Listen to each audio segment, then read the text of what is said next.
My name's Dr. Chris Bromberg. I'm a licensed psychologist here in Livingston at Livingston Healthcare, and a board member here for ASPEN as well too for almost a year now, I think, Heidi.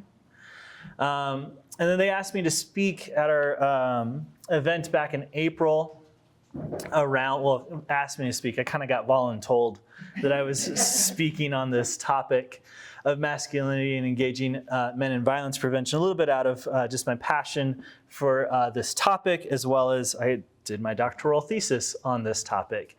And so I was happy to oblige the volunteer position to speak. I think that event went really well, and then there's been a lot of like, oh, I missed it, was it recorded? And we didn't, and so here we are gonna record it. Hopefully we can get more information out as well as give another opportunity to share it. So there's lots of familiar faces. Thanks for joining me during this time. Again, this is a bit of a challenging topic, but one I'm passionate about. I'm gonna try to slow down a little bit this time. I can talk fast when I get excited about things. I also yell when I get excited, so I apologize if I start yelling. Usually like professional presentations have like disclosures of like, this research was funded by such and such, and I don't have that because this is not a research presentation. But I like to have a preface of challenges, especially around social topics. And so some of the challenges I thought of when putting this together, this is sometimes some tough content. There's personal stories, there's a lot of history to this, and it can be really tough history. In this presentation, I use binary language. I talk about men and women, male, female, knowing that so much that content and language has shifted to more of a spectrum language, but for the sake of ease and time, and so much of the research has been in the binary, so I'm going to use that, but knowing that a lot of that is moving. And there's an extensive history, opinions, avenues for so much of what little chunk I'm going to try to take out of this topic today. There's lots of avenues and ways that have been researched, and I'm just trying to pull from some great resources that have already gone before me and put it together. And I think this is what I'm hoping to be a pretty balanced view of this.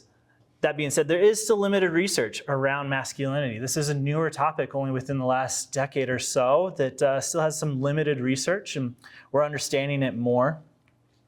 And it's currently changing. Our current social scene and political scene is even as of yesterday in headlines, talking about these things and challenging these things. And it's currently changing. And so even as I give some older data that from when I put this together a little while ago, that might be a little out of date. And so we're trying to be up to date with it. And then I like to say, I'm going to paint with a big paintbrush today, that I'm going to use a lot of generalities, knowing that there's lots of nuance in some of these things, but for the sake of hopefully giving this in 30 minutes, there's big paintbrushes to get some paint on the wall. One of the last things is me. You get me, like a straight white hetero male, which is limited in research. I like to say that I view myself as an expert at this, having a doctorate and really pursuing this in lots of ways and keeping up to it, but also knowing my experience is limited. And there's other great people who have researched and gone before me, and I hope to give them all the nods for this. And my mom told me to also put this as a challenge, that sometimes I get a little cussy. So this was my mom's addition to when I showed her this presentation, and she's like, you might want to warn people. And so to jump in, we have to go, I want to kind of give the framework. I want to give like the playing field for what we're talking about. And the playing field really has a lot of history to it. And to give credit where credit is due, we have to talk about the women's liberation movement of the 50s, 60s, 70s, and moving on. That this really kind of started to shift how we understood women's roles and equality and injustices in our current society. Even into today, we're still talking about those things. So this is really where the conversation started, and we have to give credit to the women's movement to spurring this conversation we're having today. What this has looked like is more conversations around power. And we're continuing to have these conversations. A lot of these conversations with the Black Lives Matter movement was around race, but typically when we talk about these situations of power, we talk about the minority group. So the issues regarding African American culture and people in our country. Usually when we talk about conversations and topics around gender and gender inequalities, typically we talk about women's issues or trans issues now as well too. And rightfully so, right? We need to be understanding the women's experience, the trans experience in our culture, and how we can better those experiences in our society. When we talk about sexual orientation, typically we talk about LGBTQ+ issues. And this has been my sounding board here, being a board member for ASPEN, is when we talk about violence, and rightfully so, we're usually focused on the victim and victim support and how we can better understand the victim experience and help those out. What typically gets lost, though, is we don't talk about the group in power. We don't talk about white being a race, or men and gender issues, or the straight people. We miss the group that's in power, and typically when we don't talk about those things, that group goes unexamined. We're not talking about what it means to be a male in this current everyday society and culture, and therefore when it goes unexamined, it can maintain the power. Right? We're not challenging it. We're not tearing it apart. And it doesn't need to be torn apart, but at least examined. So we're going to do a little bit of that this evening. What is masculinity?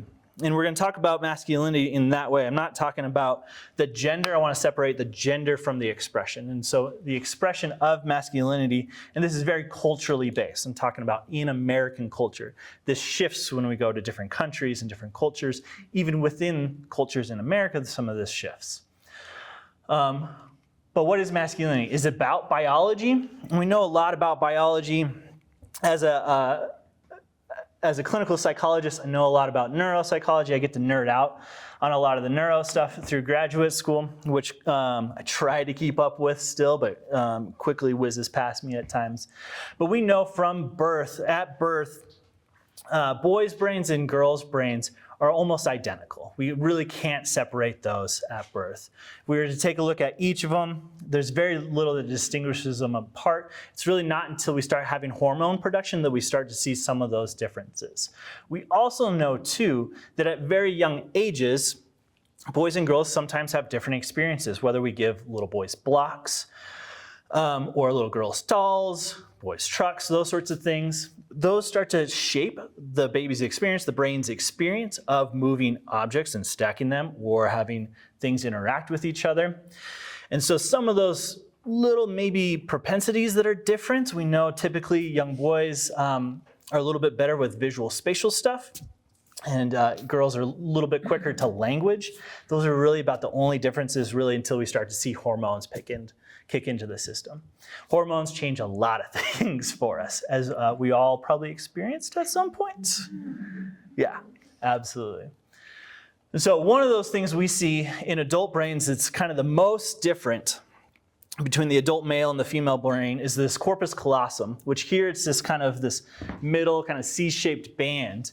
That band is the part that connects the right hemisphere and the left hemisphere of our brains together and allows information to travel from right to left. Now the quick 2-cent tour, don't rake me over the coals on this. This is like, I'm not the neuropsychologist, just the clinical psychologist. So the corpus callosum helps that information transfer. Our right side of the brain typically helps us identify objects. So to see that there's a cup on this table here, I can first see the cup, that information goes to the right side of my brain, and then it has to travel to the left side of my brain, which is typically language, and goes, oh, that's a cup. I have a word for that object. Cup. Got it. And that transfer has to happen from right, seeing an object, to left, going, name of it, words, cup. So that's our quick 2-cent tour. That information transfer from seeing to words has to go through the corpus callosum. And so we know the research in the corpus callosum looks a little bit like this. The difference is between those. And I had a good professor in grad school kind of lay this out a little bit along these lines, that the female corpus callosum is wider and shorter typically. Again, big paintbrush, but typically it's wider and shorter. So what does that mean? It looks a little like this. If we can get it to pop up there. I like this. This is like a nice big, 10-lane superway, probably Texas. Everything's bigger in Texas, right? Superway of information going to and from it's a big city. I'm sure there's fun dining over there, some dance clubs, maybe not in Texas. I'm sure they dance, right? In Texas. But this is the female corpus callosum. Lots of information can go from right hemisphere to left hemisphere. This is where words are a little bit better, able to find words I don't have to think too hard about. Cup, got there, right? It's a lot quicker for the female brain. Whereas the male corpus callosum is thinner and longer. There's probably a field on the other side. I don't have too many other words for this thing on my table besides cup. Someone got me a glass. That was it. I have glass on the other side. There's a couple cows over there, right? There's no probably dance clubs in that field, right? So we know that information transfer maybe isn't as extreme as the pictures here I've depicted, but we know it's a little bit slower.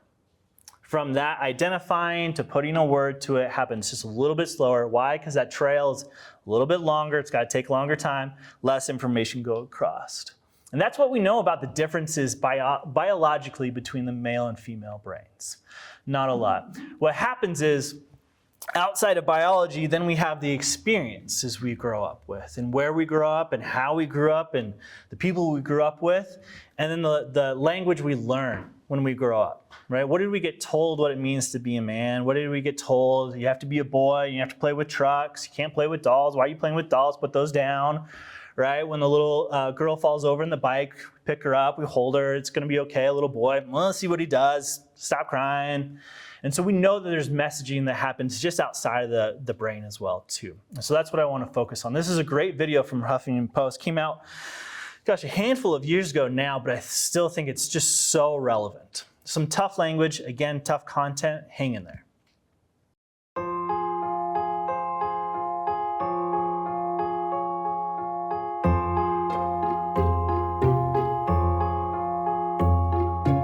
Boys don't play with dolls. Pink is a girl's color. Boys don't cry. Wow, you're so strong. You got hit by a girl? You throw like a girl. What are you, gay? Don't be such a pussy.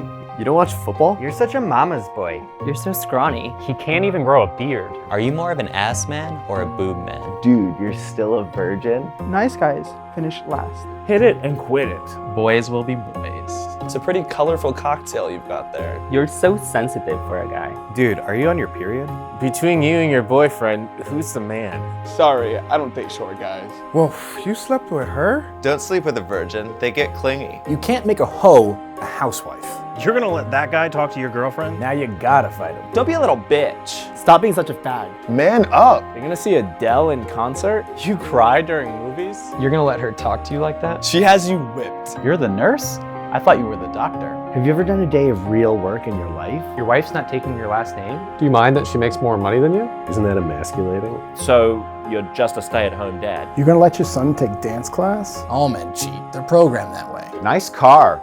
Overcompensating for something? You better keep that daughter of yours locked up. You do the cooking? I see who wears the pants in your marriage. Can you even get it up? He was from a time when men were men.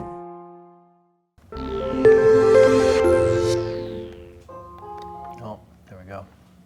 I like how much of this is known, right? Like this is not surprising, I think, right? We all, also, if anyone has Adele tickets, please let me know. I'm willing to give them. I don't know why that's an insult. That sounds like a great evening, right?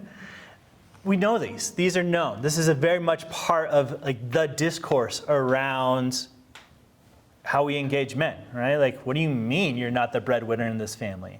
We know these things. This is a very deep-rooted part of all men and even women, right, know these things, that this is what's expected. And when you fall outside of what's expected, we're going to question it hard. And so there's a strong component of this socialization piece of what it means to be a man in our culture.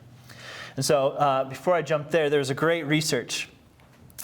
This was probably about 15 years ago, but I still love it, and I think it's so relevant. Happened out of the UK. And the researchers went to department stores and went down the toy aisles. And then they took note of all the marketing for toys. And I think that even some of it was on TV ads as well too. And the language that was used in the marketing on the boxes and in the ads for the toys. And they did this for the girls aisle and then for the boys aisle. And then they put together a word map. And word maps are where you put all the words together on one picture. And the words that are more commonly seen or noted by the researchers show up larger in the picture on the word map. So I want to show you guys both of these and just take it in. Take in what you note and what's there, what's not there. So this is the girls aisle. What do you guys see? Love, number one, pretty big one there. Magic, friendship. Outfits is on there. That's kind of fun, right? Glitter, cute, mommy. Share is on there. Pets. I think that's good that it's on there. Surprising? No, not surprising. Lots of shakes. Yeah. This is the marketing.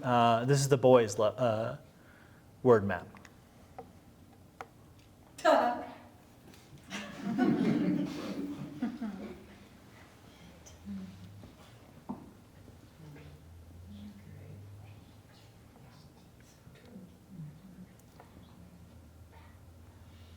Battle, power, jumps on there. That's probably a good one.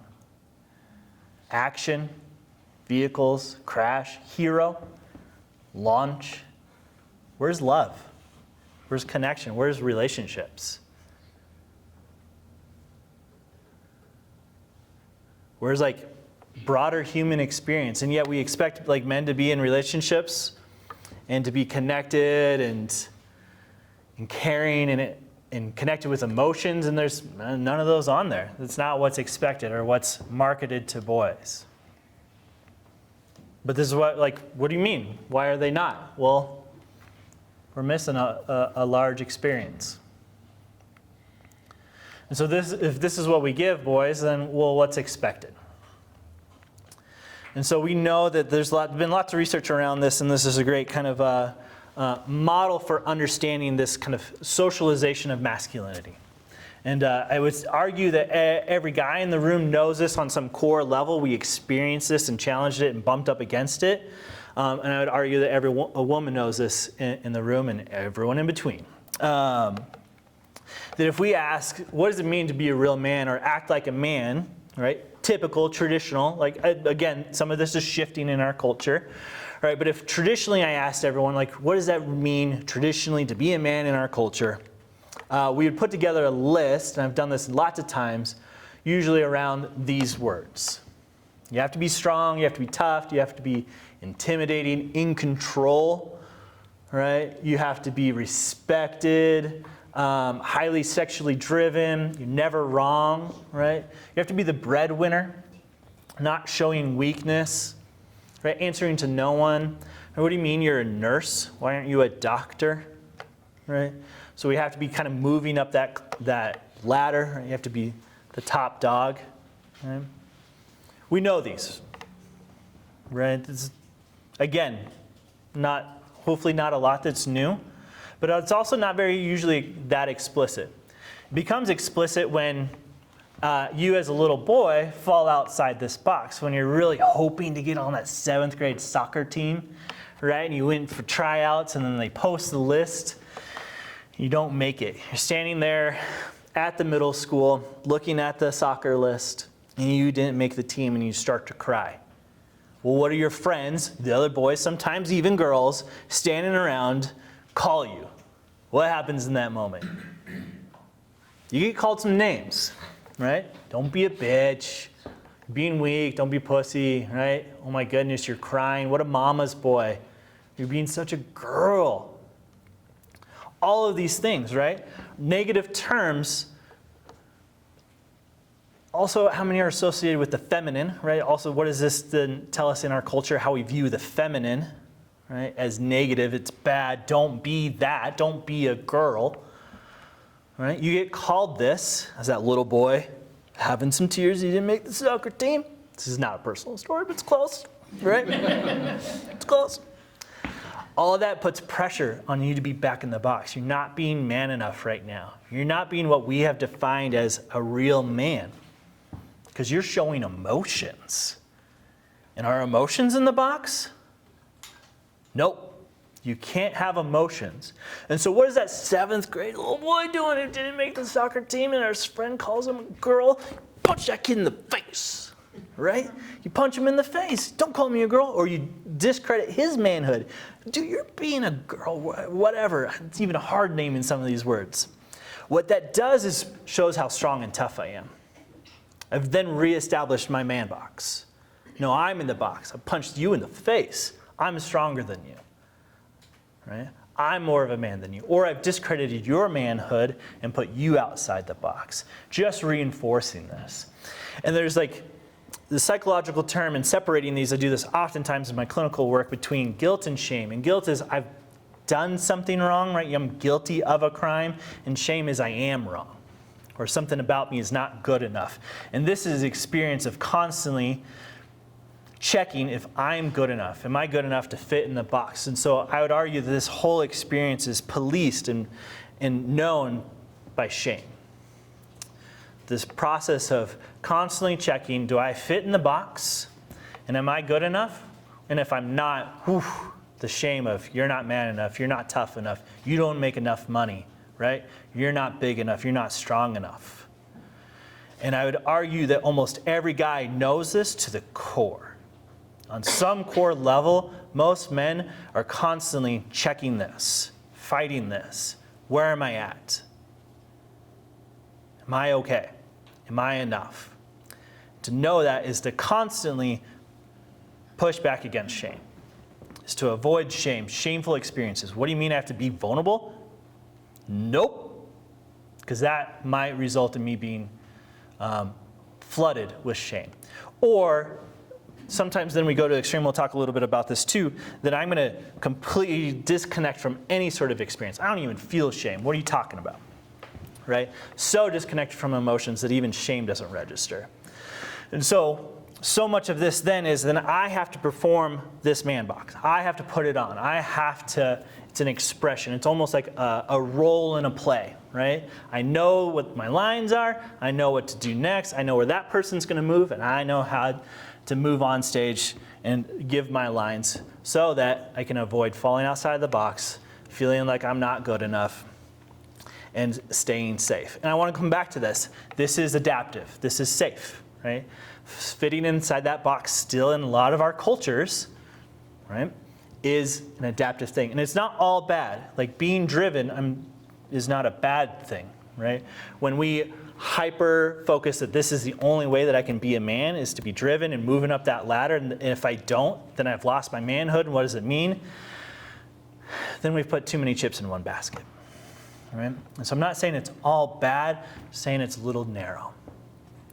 And that by continuing to come back to this is my role, this is what I have to do, this is how I have to be, and in such a narrow way, it's had some consequences. So we define this traditional masculinity in our culture by these kind of 4 tenets. And I'm going to come back to these. These are kind of like some of my key points here. That there's no sissy stuff. This is one corner of our box, right?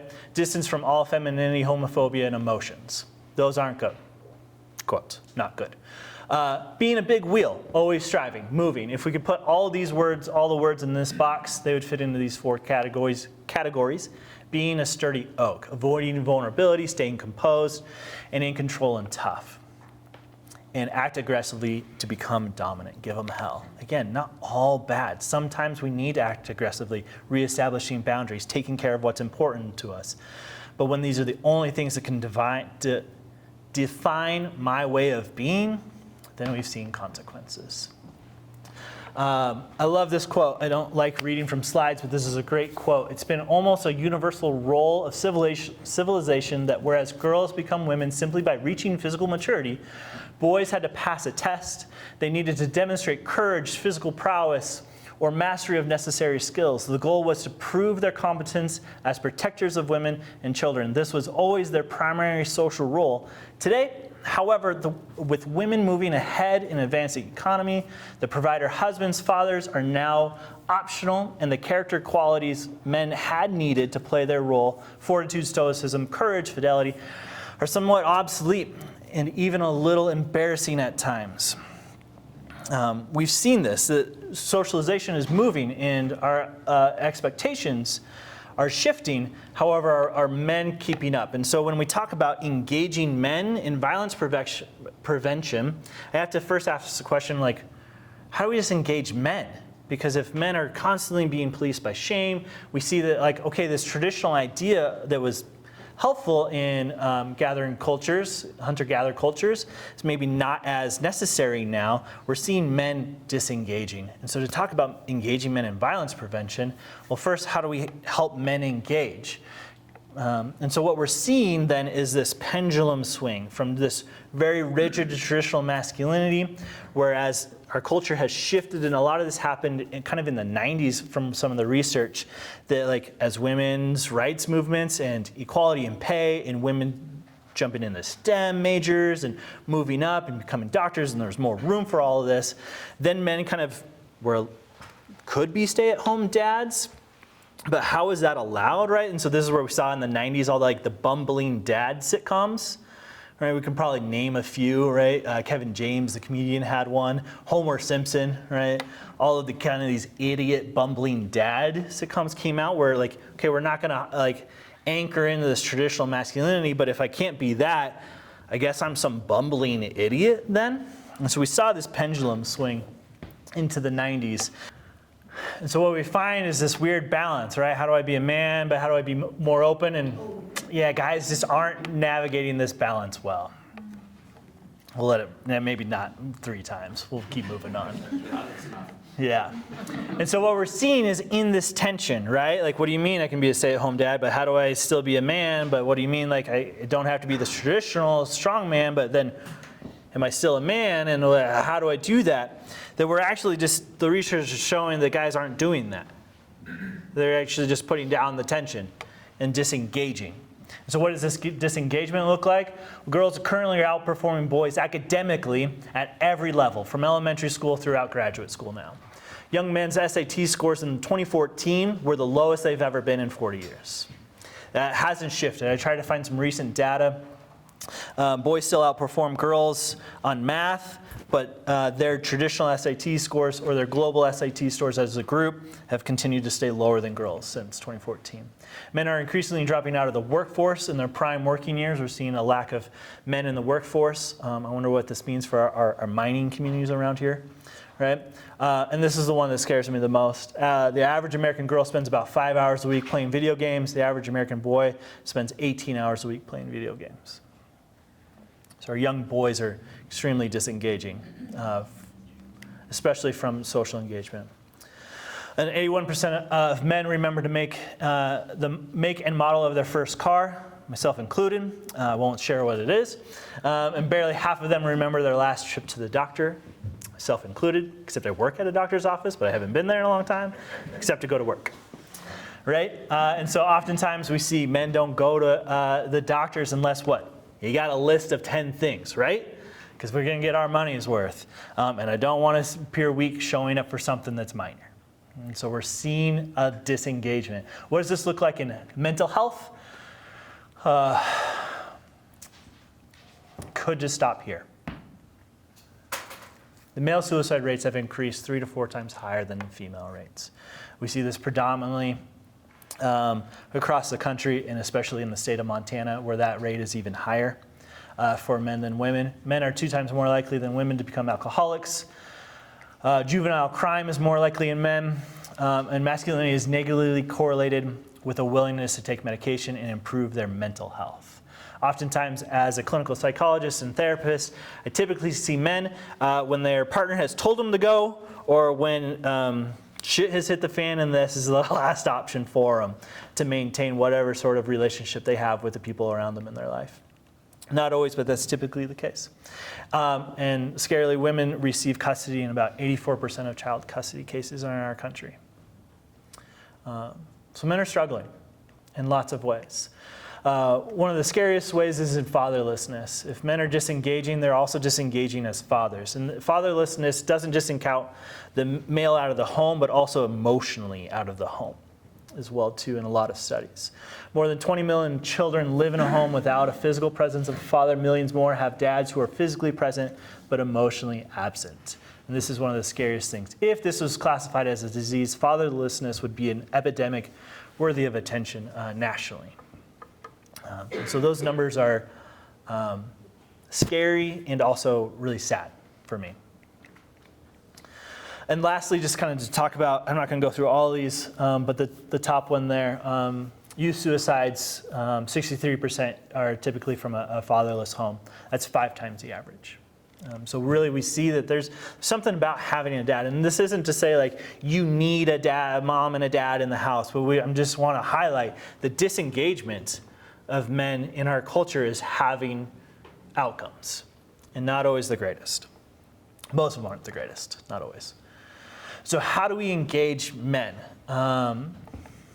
This is the challenge. We have a less rigid box. Again, I'm not interested in demolishing the box. And I think that's where so much of our discourse has moved to. Like what it means to be a man, we need to just get rid of that, blow that up. And I'm not saying it's all bad, but how do we have a less narrow and less rigid box where that box can flex? It can include having tears for not making the soccer team that you were really hopeful for, right? It can include having tears when your dog passes away, right? That you cared so much and put so much into. So how do we open up that box to be less rigid? Also, our social connectedness. Socially, right? Having times where we get together and talk. As men, about football, sure, great, but also just like, how are you doing? And having that conversation too. Emotionally connected and connected to our family. How do we be there and show up? Showing up is the key there. System change. This is like also a big topic and one that people want to talk about. System changes are hard, but yeah, our schools aren't built for little boys, right? To sit and be in school all that day, all those hours for that day is a tough ask for all that energy. And that energy doesn't equal ADHD because it has to sit still. And so how do we have some system changes around how we understand energy, boys' behaviors, engagement, and also our media? Like I said, there's headlines even as of yesterday around that man box, I'll just put it that way, and how we still want to double down and make that so rigid. And when we challenge it, there's people that jump on board with that. And having role models. This is one of the biggest things we've seen is just a lack of engagement means there's a lack of role models. With fatherlessness comes a lack of role models. And what does it mean? How do you be a man and have emotions and be connected and be a partner and show up? That comes from having someone walk you through it. And if you don't have someone to walk you through it, you make it up or you take from the media and what's given and portrayed. And we've seen what's being portrayed out there and not a lot of healthy relationships for men. And lastly, accountability, humility, vulnerability. As men, we need to show up in accountable ways, being humble, engaging and moving through that shame. And I often say, clinically, with the work in my work with people and clients, that vulnerability is the antidote to shame. Really, if I'm feeling and I'm worried that I'm not good enough, I need to show up and be vulnerable and challenge that idea of not being good enough. And sometimes that might mean I get up in front of a group of people and cuss and make an idiot out of myself, and that's scary. But that's being vulnerable. And the more I do that, the more I move past that shame, that I can say like, oh yeah, that went better than expected, or that went pretty good. And then I can see that I am good enough. And lastly, self-plug therapy. Therapy can help too as well too. The therapist, I had to throw it out on the screen. Okay. So how do we engage men in violence prevention? It's really kind of a more nuanced approach. It can't just be like invite guys. Well, that's still hard, as we can see. We have to kind of acknowledge both the positive and negative aspects of those masculine traits, right?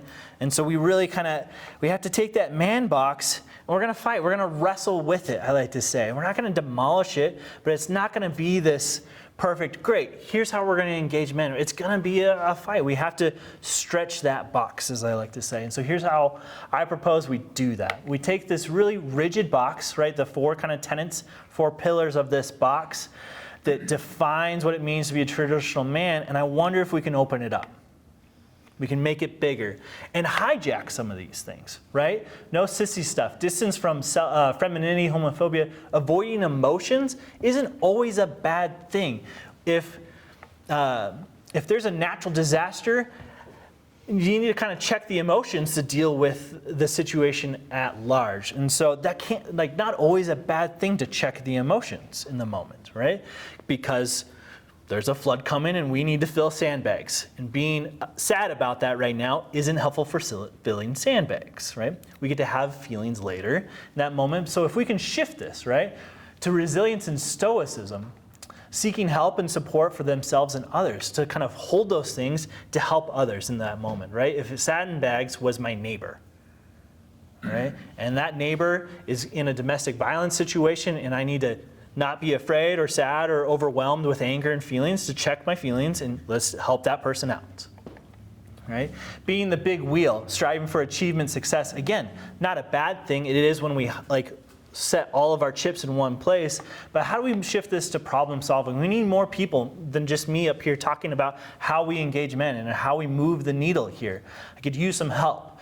And so having concrete solutions, getting to the root causes, getting some of this problem solving done. And that requires a little bit of yeah, we can take this and shift it in this way. Being the sturdy oak and staying composed and in control and tough, we need people in leadership. And if we can shift, this idea of you need to be tough to, you can be a leader in our community as a man, right? And having strength and assertiveness can be used to supporting those who are most vulnerable in our community, right? Being a leader, not just for me and what I value, but for those who are suffering the most. And giving them hell, act aggressively to become dominant. Again, we want to be protective. And so these traits that have moved and kept men safe, how do we use those? Instead of saying they're bad or toxic, right? And trying to get rid of all this idea of what it means to be a man and telling men that they're bad and just doubling down on the shame of the male experience, I want to hijack it and say no, you can be protective, but we're going to be protective for those who are struggling. Right? We can be protective, not just for me and what it means to be a man and I'm tough and I need to work my way up the ladder, but I need to be protective for that person who isn't being treated well at my job. Right? And so I want to shift those things. And I think this is how we engage men. We take those things that they know and ask them to do it in ways that are pro-social for others. Not just protecting ourselves, but how do we protect others? And so I like to end our time in this video. I've shown a lot. It's still so sweet and it always brings a little bit of tears to my eyes. But I think this is the idea, right? You get to be a man. You get to identify as a man. But how do you be a man that's broader, bigger, all-encompassing of human experience, of emotions and connectedness and in relationships? And I think this is just a beautiful picture of that, a broader man being in relationship. Oh, those boys are much too much. Those boys are much too much. We got the spirit. We're hot. We can't be stopped. We got the spirit. We're hot. We can't be stopped. We're going to beat them and bust them. Beat them. The smallest moments can have the biggest impact on a child's life. Let's get a little bit rowdy. R-O-W-D-Y. Take time to be a dad One more today. time. All those boys are much too much. It's so sweet. So sweet. There's a few of them that came out and you can look them up. The tagline is always, take time to be a dad today. And again, it comes back to that showing up, right? That stepping out of maybe what's comfortable or expected traditionally and showing up in scary, vulnerable ways and not humbling ourselves and still being leaders, still being protectors, still manning up, but for those who need us the most, right, in our community. And so that's what I have to share with you guys. Thank you for joining. I'll hang out for some questions afterwards, but thank you guys.